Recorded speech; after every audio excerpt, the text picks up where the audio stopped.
Buenas noches, mi nombre es Miriam Eloísa Solórzano del Carpio.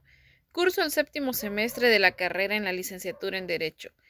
La materia es Derechos de los Pueblos Indígenas. A continuación explicaré lo que son unas preguntas. ¿Cuáles son los antecedentes históricos más importantes de los pueblos indígenas?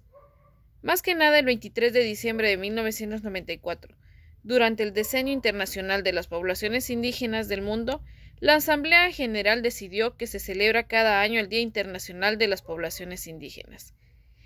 El 9 de agosto, esa fecha se conmemora la celebración de la primera reunión en 1982 del Grupo de Trabajo sobre la Población Indígena de Prevención de Discriminación y Protección a las Minorías, conforme a lo solicitado en el documento final de la Conferencia Mundial sobre los Pueblos Indígenas.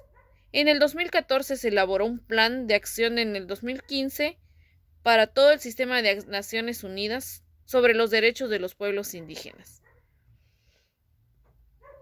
Las agencias de la ONU y otras partes interesadas, su objetivo es garantizar un enfoque coherente para lograr los objetivos de la Declaración de las Naciones Unidas sobre los derechos de los pueblos indígenas. En particular, mejorar el apoyo hacia los Estados miembros y los pueblos indígenas. ¿Cuáles son los organismos que se encargan de proteger los derechos de los pueblos indígenas? El Instituto Nacional de los Pueblos Indígenas es la instancia del Gobierno de México que tiene como misión impulsar una nueva relación entre el Estado mexicano y los pueblos indígenas, basada en el reconocimiento, el respeto y el ejercicio efectivo de sus derechos fundamentales como sujeto de derecho.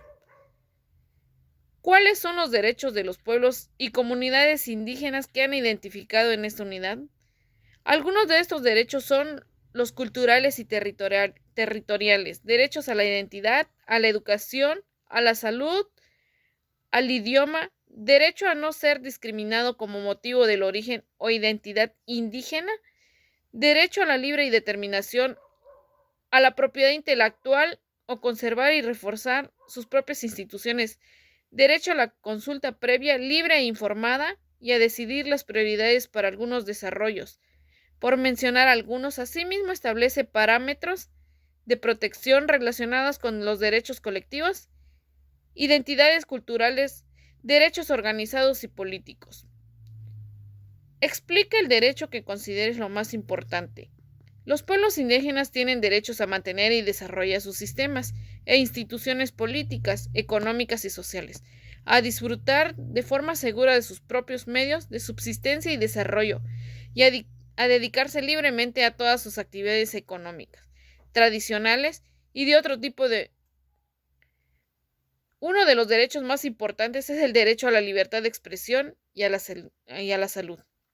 Llegando a una conclusión, se dice que los pueblos y comunidades indígenas de México constituyen a un conjunto social y multicultural.